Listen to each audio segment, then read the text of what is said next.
Alright, this one's special. We are not in the studio today because some conversations deserve a different kind of setting. This episode of the Vic Fix is coming to you straight from the heart of one of Bangalore's most iconic nightlife creators, Ananth Narayan.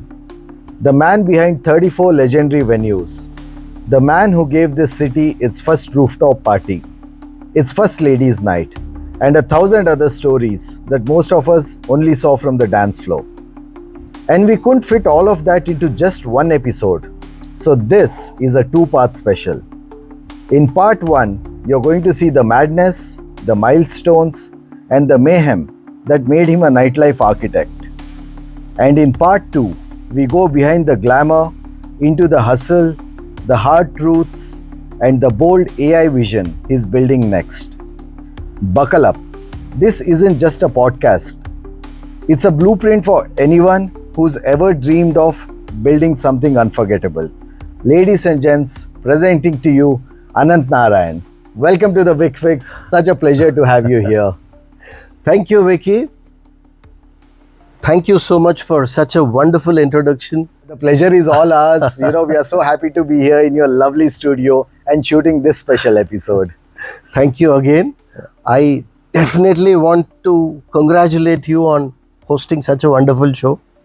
In fact, F&B industry needed fix. Vicky comes and gets into Vic Fix. Amazing job. Super proud of you. That's really sweet of you, sir. Thank you so much. 34 venues in 26 years. That's not just a journey, but it's a legacy. Looking back, when you look at that first club, what do you see first in your mind? Oh my God. Lots of nostalgia, lots of nice memories. To begin with, when I started in 99 with Urban Edge, I didn't know ABC of F&B. In fact, I didn't know the difference between gin or vodka. All I had was vision, passion, lot of hosh and josh. Yeah. In fact, I used to work 16 hours a day. Probably if Narayan Murthy had seen me at that time, he would have taken this Narayan as his partner. On a serious note, Vicky, I have lot of gratitude. Yeah. Looking back, thinking about 99, God has been very, very kind to me. He came in different forms. He came as rock stars like you in the ecosystem. I swear, I mean it. He came as my employees. He came as my customers.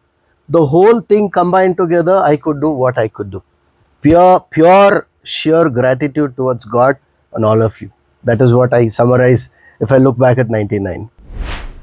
But somewhere along this journey, we know that you lost your father pretty early in this journey, right? So how did that setback fuel or motivate you to keep going harder? Losing one's dad at 17 is completely devastating. The earth collapsed, the roof fell on me. I had two options.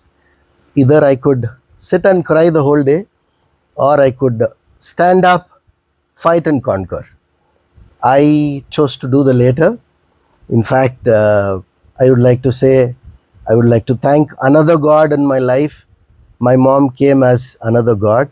She stood by me like a rock, like a pillar. In fact, the whole of thing what I've built is pure gratitude to another God, which is my mother. Let's go from the emotional to the insane. Urban Edge in 1999. A 15,000 square foot place, an 80-foot bar, eco lighting, and beauty before Instagram even existed. What were you even thinking? I am proud of my city.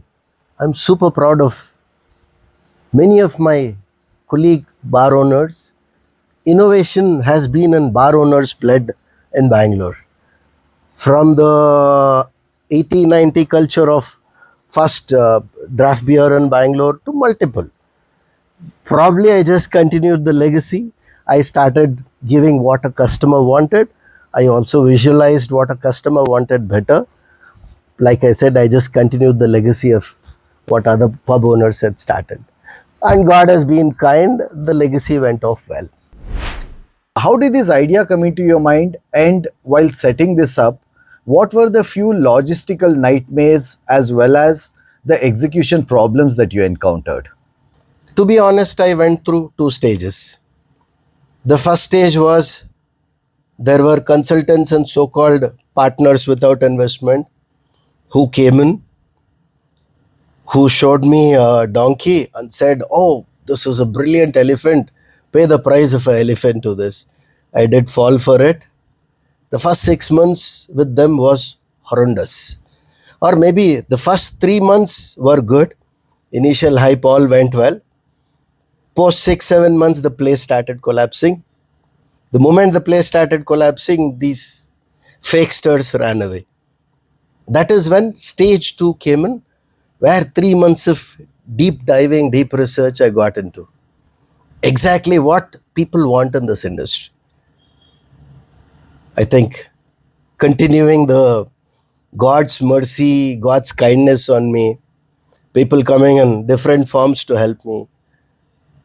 There were three guys from Pepsi, two guys from Smirnoff, plus Ivan, plus Anand Murthy.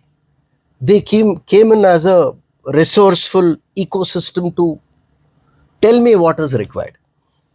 Of course, execution was in my hands. I did take a lot of input for 3, 4 months. Then I changed the whole dynamics of what was happening, which didn't work, and what could work. I got into. That's when ladies' night happened, Arabian night happened, hip hop nights happened, African nights happened. Each night after night, they started with few. Like if it was a Thursday African night, the 10th, 15th African night used to clock 800, 700 people. If it was an Arabian night on Fridays, we used to do. The 15th, 20th night, we used to clock 1,000 people. So it was a learning in two stage. I wasn't a person from this field. I didn't have any F&B consultant to guide me, nor I was from a F&B field. Touch took me for a ride in stage one. Plenty of good people whom I just named came in stage two. And after that, it was only good takeoff. Amazing. No stopping. Amazing. What was also the idea behind building a basketball court on top of a nightclub? Back in the days or even to this date, that's completely unheard of. Okay. See, 10:30 was the closing time. Clubs used to go packed till 10:30. Then I started the noon parties where I saw the potential that people want to come out and party longer because night was cut by the government. The legal time was 10:30. Then I realized just dancing, dining not enough. What is this industry about? It's an entertainment industry. Just daru, daru, daru. Yes, it is a good portion of the whole industry, but with daru, I did look into coffee. I didn't look into games. I did look into poetry and skits were happening, or rather that basketball court place which I spoke about. It was a cafe or urban edge. Understood. People used to party from 3 to 5:30, 6 o'clock, dance, brunch parties. Then after that, they used to go to coffee shops and sit. They used to go out, play here and there and go home. I thought, why not fuse coffee, a playground, a place where they can have these drama classes, these poetry classes, skits happening. I tried second or third month, it started going packed. Amazing. Yeah. So it was a fusion of concepts that you planned Absolutely, in a single venue. absolutely. In fact, I would say what Urban Edge didn't have, Over the Edge had. Speaking about Urban Edge, one night that Bangalore remembers is this crazy ladies' night on a Wednesday, which you did, which had over 1,000 ladies in the club and just 12 male models. Walk us through that night. Oh, mama, that was a super wild night. I can't forget 1,000 women packed to the brim, 12 male models bare chested, running for their lives. I thought the fashion show wouldn't happen. Luckily, it did happen. The event was such a roaring hit. Times of India used to cover parties on page 3. Yeah. Because this was such a nice hit, they covered it on page 1 and it was a full blown page. Wow. It was such a fantastic one. Yeah. No, all credit to you, Ananth, for planning concepts like these. Like I said again, ecosystem. Good event manager, good light guys, good DJs, good MCs, all came together. It worked well for me. So moving on from Urban Edge to Club X, right? Club X was actually already a Jinx property with 8 failed owners. Okay. Yes. What was your gut telling that, this place would work? See, I always believed in customer than anybody else. What a customer wants, you have to end up giving that. There on one side, these people who used to go back home at 10:30 could come in the afternoon and party. On the other side, there was another booming crowd, which was ITVT.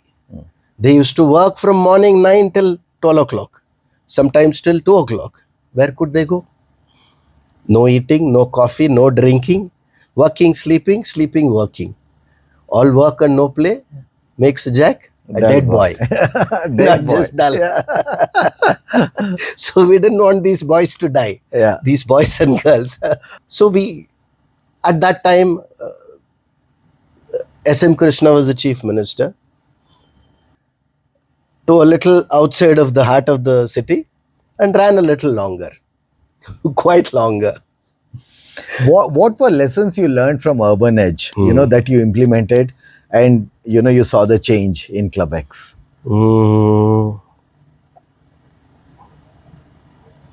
There were plenty of lessons learned. Each fall has your next step stronger. No second word about it. Some bad landlord. At 27 or 28, I had opened Urban Edge.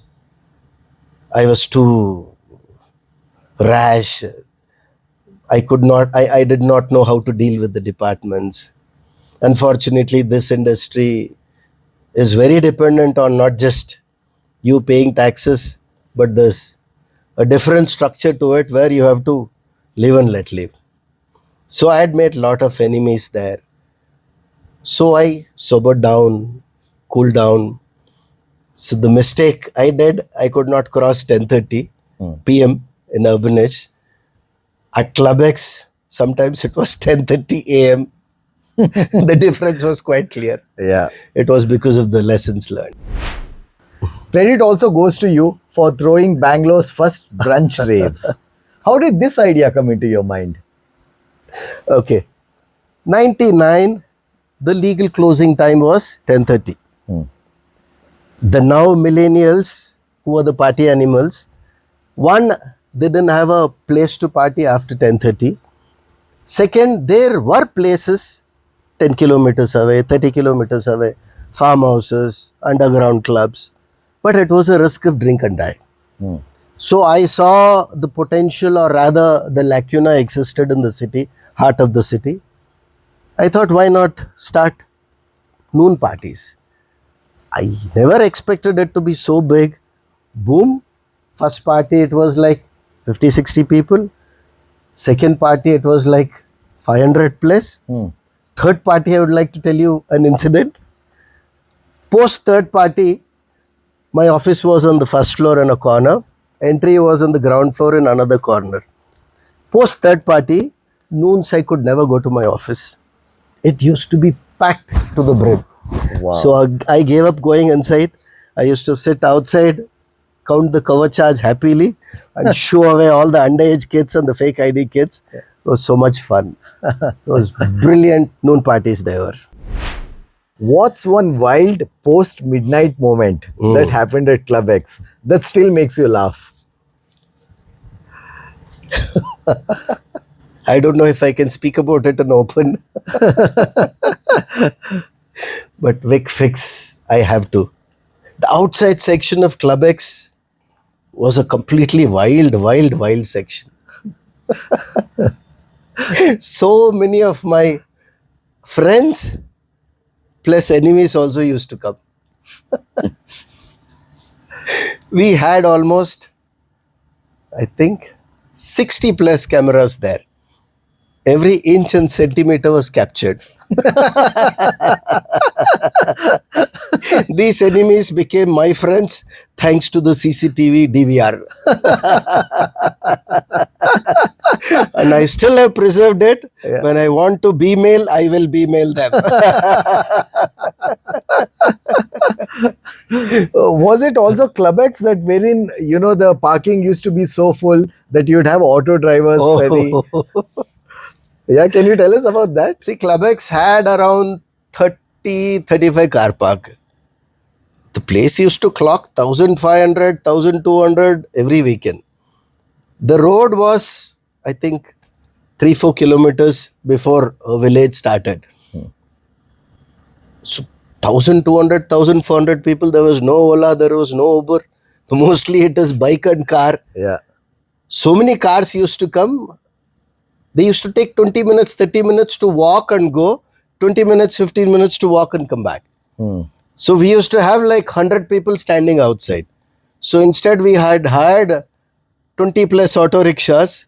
They used to take people, our valet drivers, to get the car and at the same time drop. When they used to drop the car, pick them and come back. That was the rage and fun of Clubex. Amazing. Out of all the famous faces that you have hosted at your venues, from Deepika Padukone to MC Hammer to Shahid Kapoor, which was that one moment which had you going, I can't believe this happened at my club? Okay, firstly, those days, pubs, nightclubs were very few. Celebrities were humongous. You name the celebrity of 2000, 2010, they used to party at my places. There were plenty and plenty of them. One incident which was a little embarrassing for me was when my bouncers had stopped Dhoni, Virat and Lakshman. They stopped because they were stags. I ran, got them in. Then I should say this happens only in my city and in my clubs where the legends needed my intervention. From here on, we moved to your next venture, which was Tuscan Verve Fusion launch. Okay. Right? This was an amalgamation of fashion and nightlife coming together in a beautiful concept, wherein Fusion Launch doubled up as a place for designers to showcase their clothing during the day, Correct. and during the night, it turned into a nightclub. As well as there was a health segment also that was added to this. Correct. How did this idea come into place? Again, I have to blame my Saji Kida for this. What you see, health food now, we introduced in 2005. 3 best dietitians of the city had taken them on board. I think Sheila, Krishnaswamy, 2 more good ones. They came up with health food. See, pub, drinking, the kind of unhealthy food that goes into. I also wanted to give something to cleanse that. A little bit of health awareness was there, not the way it is now. Okay, we had tied up with a brand called Tuscan Verve. That's why it was Tuscan Verve Fusion Lounge. This was a brand from Mumbai which had gone national and international. They specialized in men's fashion wear.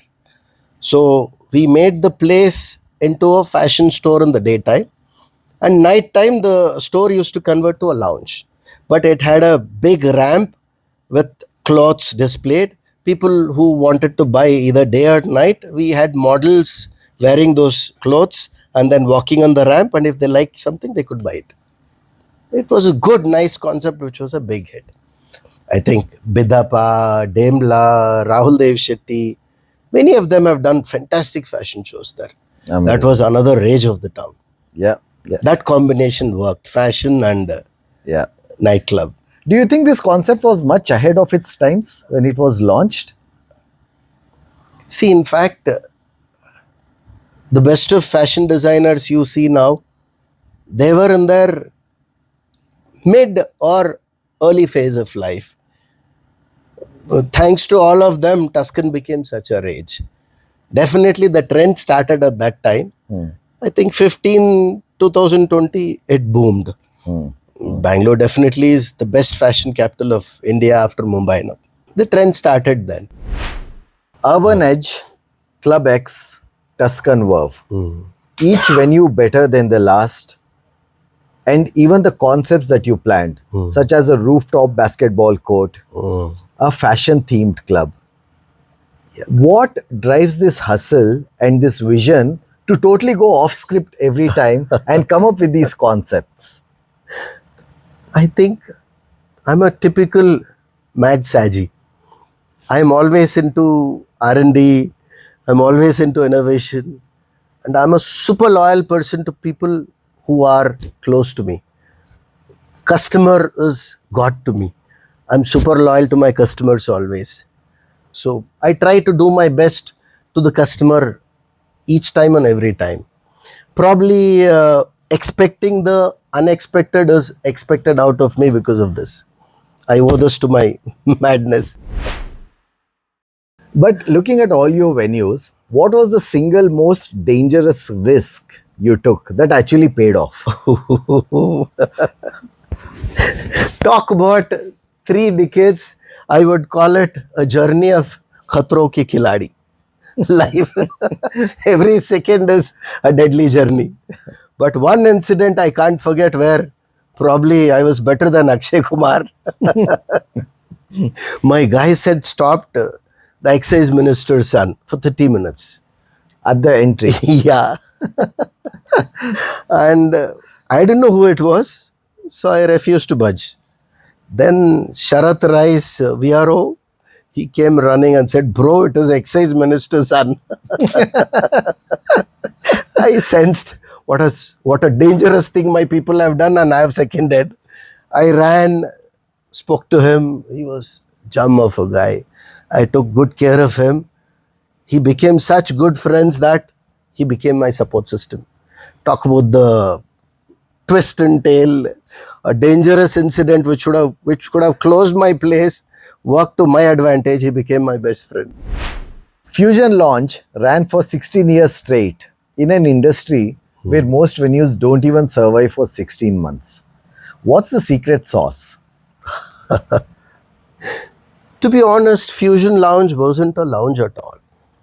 It was a tribe, it was a vibe, it was a cult. In fact, those 16 years, we madly gave what a customer wanted. Passionately, we gave them. Every 3 months, 4 months, the place used to change as per what a customer wanted.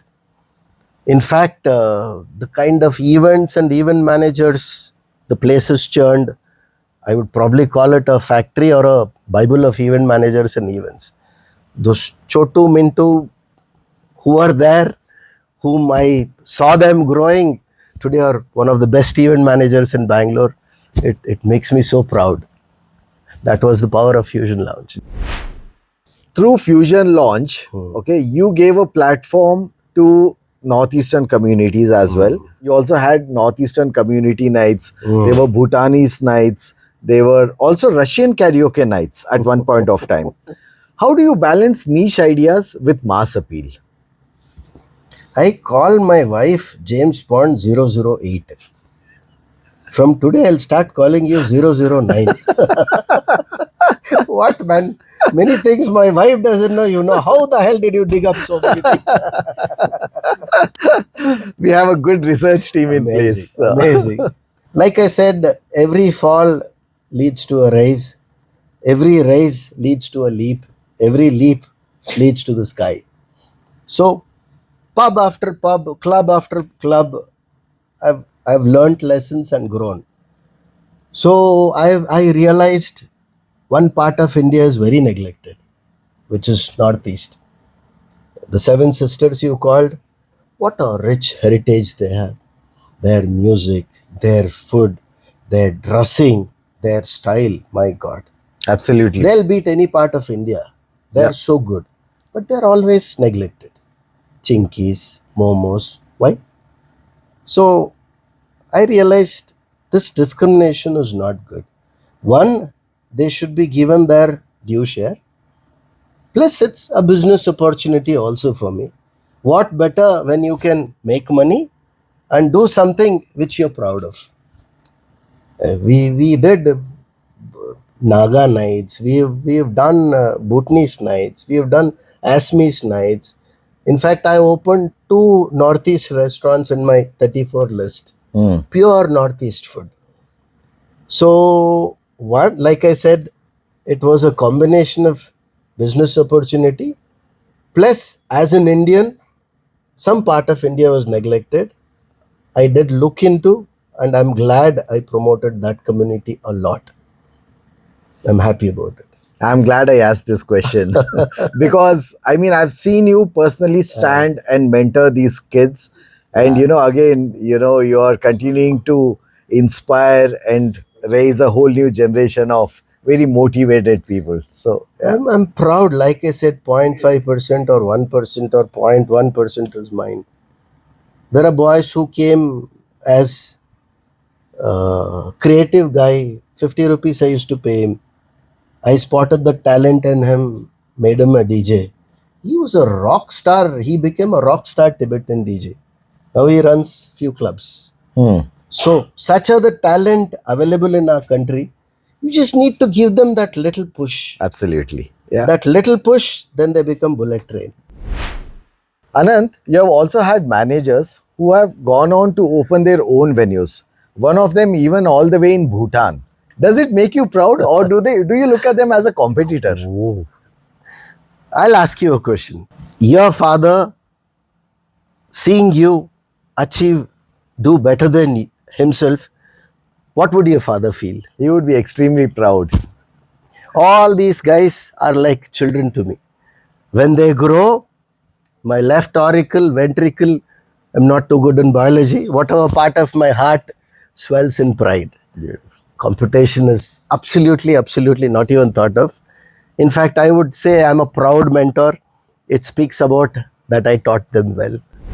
Let's come to a phase when you opened the Bierre Republic and the comedy club. There were rumors that the place was haunted. And you also proposed to your wife over there. Tell us this whole story. My God, you're what a digger, man. I've seen gold diggers, but you're a platinum digger. You pull out everything. Coming to that, I took over old Tiger. It was shut for few years after it closed down. Lot of security guards had run away from there. Lights used to flicker in the night. Many people have seen a lady in white sari sleeping at a particular spot there. I didn't care. I care two hoots about these things. Incidentally, accidentally, it so happened, I proposed to my fiance at the same spot where that white dress lady used to sleep. So where was this spot? It was in the middle of the comedy club. Exact spot where many had seen. I had put the chair, proposed to my wife, or rather fiancée. She became my wife. Post that, there was no ghost, no white sari lady in Bierre Republic. It was a part-time angel and a full-time devil at my house. I don't know what my wife would say or do after this. So you launched a club, cleared a ghost, and bagged a wife. Kudos to you on all three aspects. So Bierre Republic was the first rooftop microbrewery that was designed for light load. Okay. What did the architects think when you presented this concept to them? Bierre Republic, yes, it was a microbrewery, but a mini microbrewery. Since it was on the 4th floor, the structural guy said it's impossible to put a brewery. I said, expect the unexpected, make possible the impossible is myself. Just shut up and sit, I'll work on it. said, sir, it won't happen, sir. ಆಗೋದೇ ಇಲ್ಲ sir. ಮಾಡಿ ತೋರಿಸ್ತೀನಿ ಕುತ್ಕೊಳ್ಳ. Then he said, ನೀವು ಮಾಡಿ sir, building collapse ಆಗ್ಬಿಡುತ್ತೆ. I said, don't talk like that. I have a solution. I'll come up with it. ನೀವು ಮಾಡಿ sir, ನಾನು charges ಬಿಟ್ಬಿಡ್ತೀನಿ. 6 months, I got India's mini microbrewery. They were 4 feet tall. I spread the tanks, got a manufacturer to do it, and then we loaded. In fact, these kind of mini microbreweries and 5,000 square feet license has been just passed 2-3 years ago in Bangalore, Wow. which we experimented at that point of time. Right. And by the way, I didn't pay that structural guy. I won the bet, but he took it in the form of beer. That's a different story. Then we saw again the next stage of evolution happened, Okay. wherein Club Nix came into existence. Nix, Right? correct. This is where you bought in the Mediterranean food Yes. into a venue. And this again, continuing with the earlier venues that you had opened, it had a mix of being a resto bar as well as a club. Correct. So what was the idea behind launching Club Nix? See, to be honest, you can't convert a wine store into a temple. You open another wine store, it can be a better version of wine store, right? So whenever I opened a new outlet, I used to take some good things which were still in trend, which people used to like, and add up few things which I thought these trends people might like. So the transition from Tuscan to Nix, the crowd was swelling, or the party animals were growing in Bangalore. From 10:30, the timing got extended to 11:30. Then it became 1. So by default, the clubbing crowd started becoming double, triple. Small places, it was difficult. Tuscan was quite a small place compared to Nix. Nix was a humongous place. With that, people started demanding open air places. Till then, till Tuscan, the demand for open air places weren't there. They wanted, of course, Tuscan, we started healthy food, didn't click much. But when we started Nix, a lot of people were traveling. Yeah. Lot of expats were coming. People would see number of cuisines. People started expecting better and different cuisines. Right. Club X and Urban Edge, whatever you gave, they danced and danced and danced and ate once. So Nix, post 2006, 8, 9, people were more into eating also and dancing also. Yeah. So different kind of cuisine was expected from pubs, restaurants. So we went into a different cuisine. Then open air, like I said, was a big hit. So the 3/4 portion or 60% of Nix was a huge open air area with a oval bar in between. It used to be always packed. Dance floor used to be packed for an hour or hour and a half. This used to be packed for almost 3-4 hours. Right. We used to do this. Rafi had started this drink till you drop. Yeah. In fact, drink till you drop, they couldn't hold themselves till they went to dance. Used to drink so much and dance there only in the open air and fall there only. In addition, VIP zones also, there were much demand. More and more people partying, more and more affluent people started partying. That was a big concept at that point of time, the VIP tables. And yeah. VIP tables, plus we had VIP cards, members.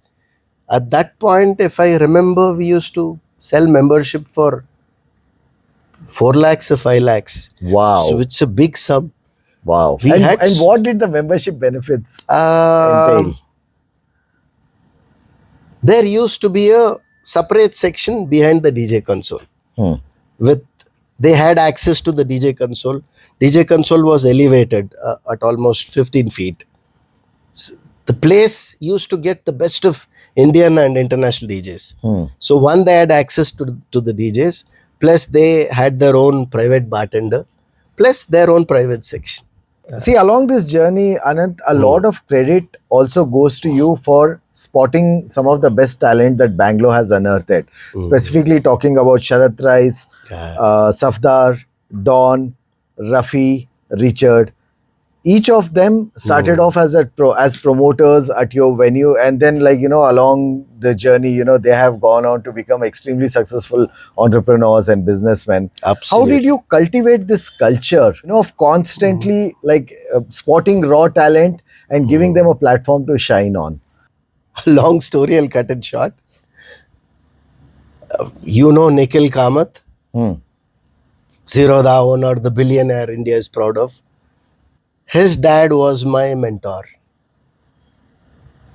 When I finished my MBA, I wanted to start something.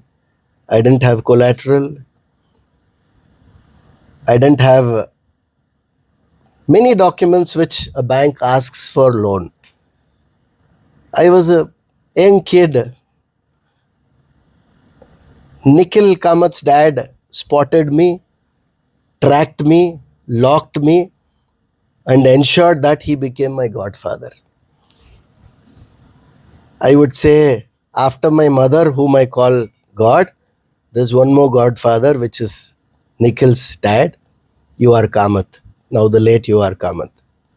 So, somewhere deep inside, at the same time, when I was going through that phase, one meal a day was tough. Nobody used to help me. They used to say, "You are a bacha, man. You don't know anything. You don't have experience. What have you done? What achievement? How can we give you loan? How can we give you something?" So that somewhere got very deep into me. I said, "This is not the way." People are so talented, especially in India. We are one of the brilliant races in the world. You go to China, you go to Hong Kong, you go to Korea, you talk four, they get confused. Here you talk 10, they grasp. We are a brilliant set of people. Unfortunate that the brilliance is lost due to a lot of other things. Coming back to the point, as a youngster, I wasn't given many chances. One or two helped me very deeply, and at God's grace, it clicked. But for that one or two to click, I would have gone to 200 doorsteps. That was always back of my mind. When I click, every person whom I could help, especially youngsters. See, they say you become a bad doctor, you might give bad health or kill few people. You become a bad engineer, two, three buildings might collapse. But if you become a bad teacher, you will wipe hundreds and thousands of people. So what I realized, if somewhere I could be a father, somewhere I could be a teacher, guiding these youngsters, DJs, MCs, many people who are the foundation in this ecosystem. I had a very strong feel that they will come up in life. And to not to my surprise, to my expectation, the best brilliant boys who are doing fantastic in the trade, my Sharath, my Rafi, my Vic, my Roshan, all of you, you're a bundle of talent, mine of talent. Some of you I had the opportunity, I had the pleasure of giving that support which I had not got at one point of time. Probably that is my first happiness. Money is my second happiness. Beautiful. I hope I answered your question. Absolutely. And I mean, we just hope that you keep mentoring because we need all the support. It's a little emotional, ba. Some things I speak and think, no? Yeah. Moving on to Fit Launch 2016. What triggered your fitness transformation? Was this always part of your entrepreneurial journey or something personal? 2005, I was in good health. Then I tried Tuscan Verve Fusion Lounge with good food, got into 4 packs. Then, from then on, almost 10, 12, 13 years, it was a mad rumble. Late night, early morning, waking up, looking after the pubs, external factors, internal factors, multiple at one point of time.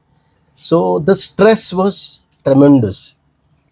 From 30-inch waist, I had gone to 44 inches.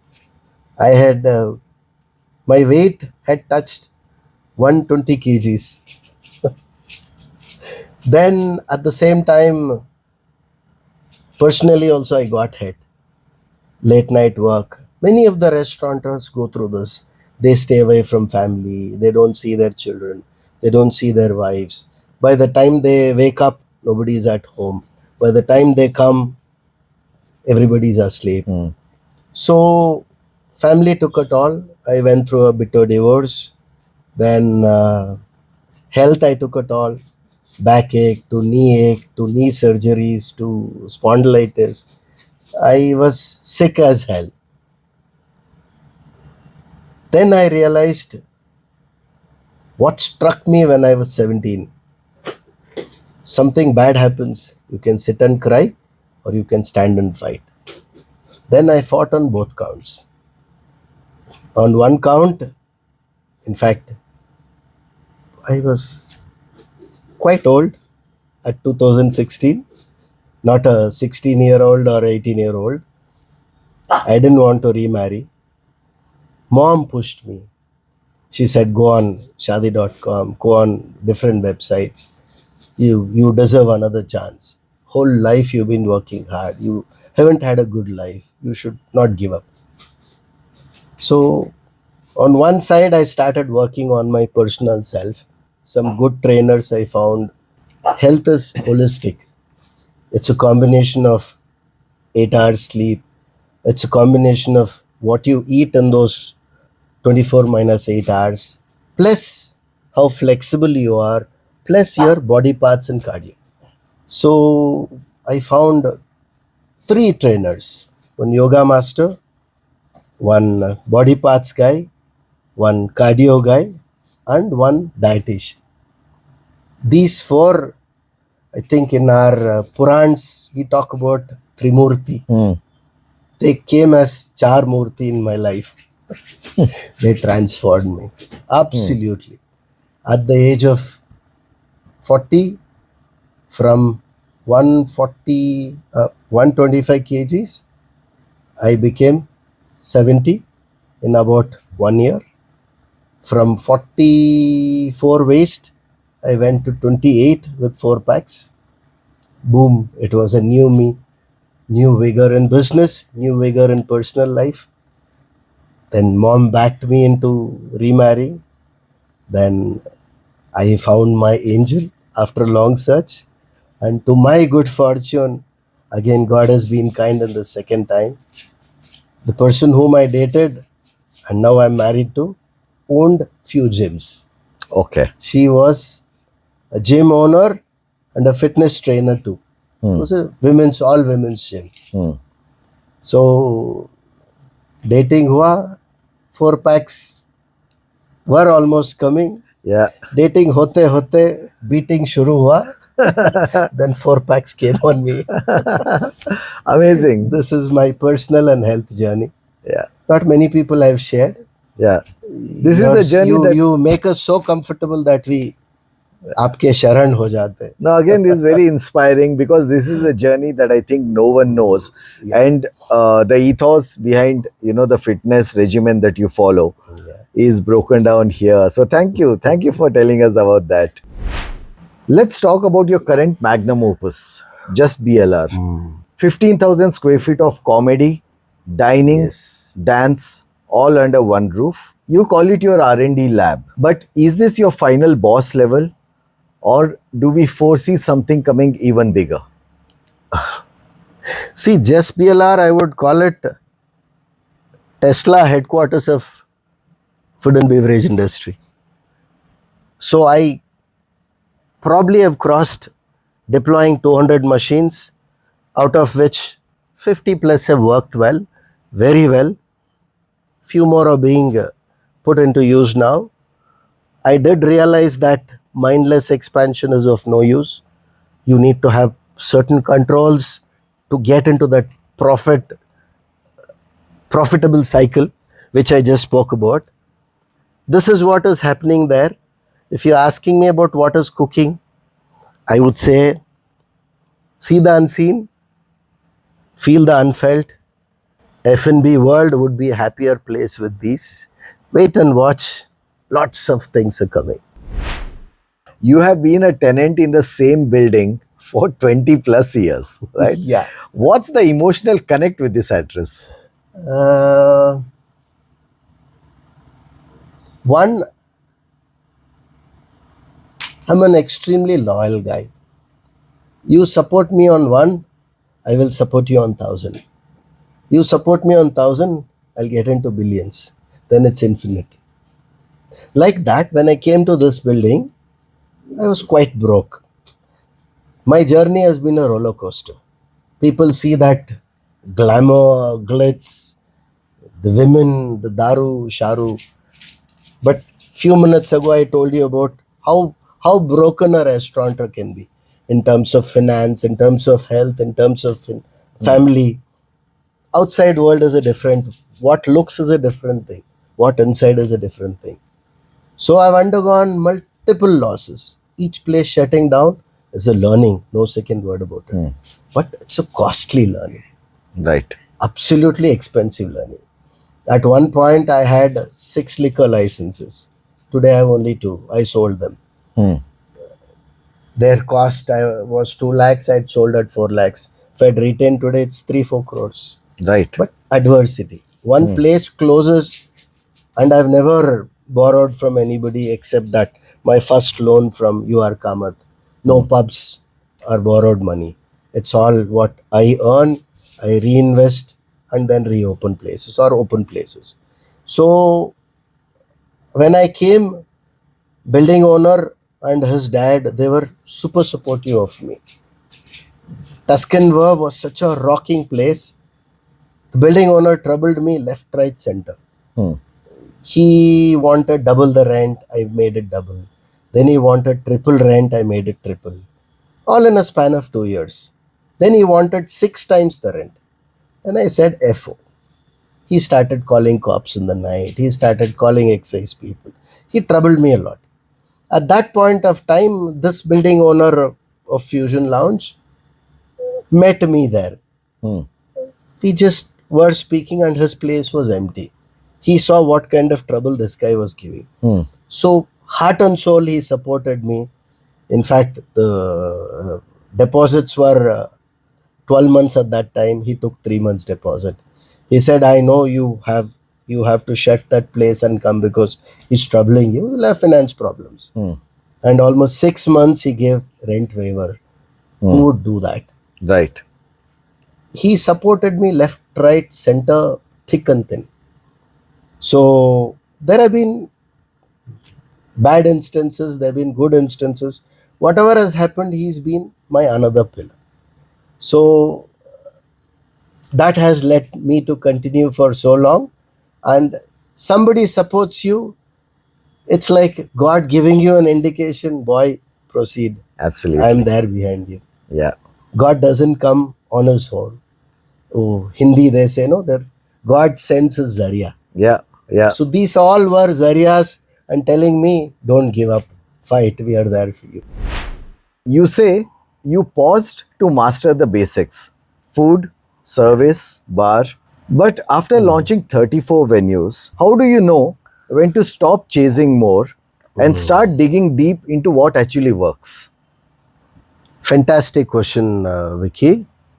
I've seen many owners go through this journey, they lose track. See, like you rightly said, food, service, liquor. These are extremely critical for a customer to come back to you. Consistency and these 3 being good and unique. You mess one of it, your balance sheet turns to red. I will point out 2 things here. Number 1, I used to run multiple places at that time. Half of them used to be profitable. The other half used to eat off the profits by the other profitable units. Second, COVID happened. These 2 were a double whammy for me. I didn't expect things to collapse so badly. Then I decided it is time to stop, time to start introspection rather than mindless expansion. It's easier said than done. The flow is as such. If something is a success, it becomes a habit. You don't feel like stopping. But the question you asked, in fact, the answer is in itself. You should know where to stop when you're not doing well before you start crashing and before you run away from this industry. That's the time where I stopped and started introspecting. I'm glad last 5 years I've stopped expansion. I'm doing something which is out of the world.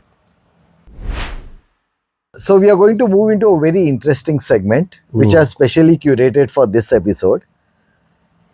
During my research, someone told me that you are a big fan of Shayari.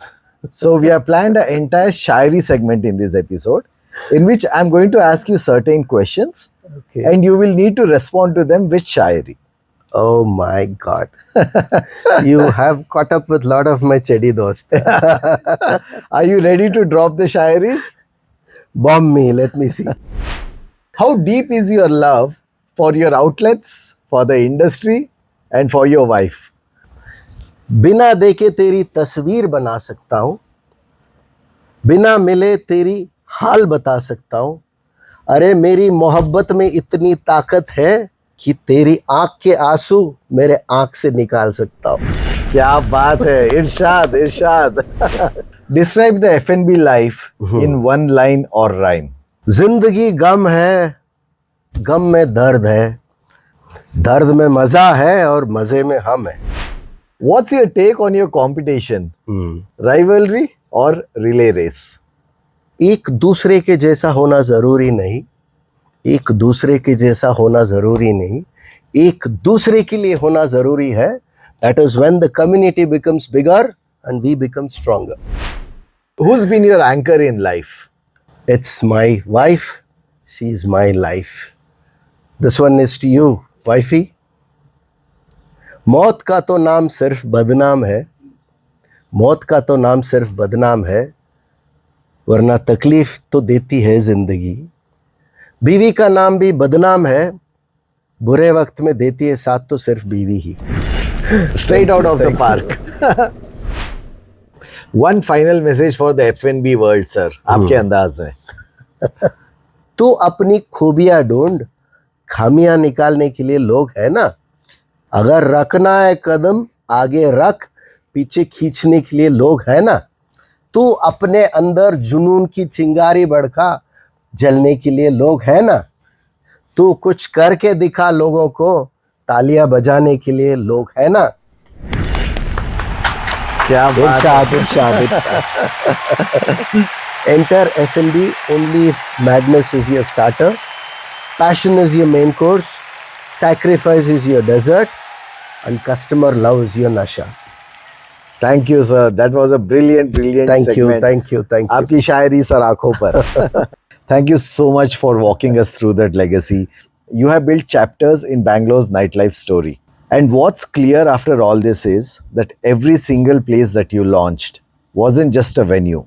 It was a vibe, a risk, a rebellion, and sometimes a love letter to Bangalore. Thanks for taking us on that ride, club by club, chaos by chaos.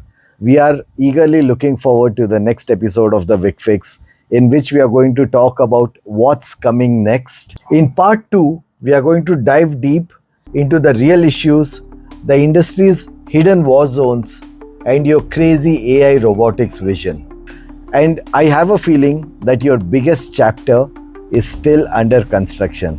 So we are looking forward to the AI and the automation side, which we will talk on the next episode. So until then, thank you for tuning into the Vic Fix.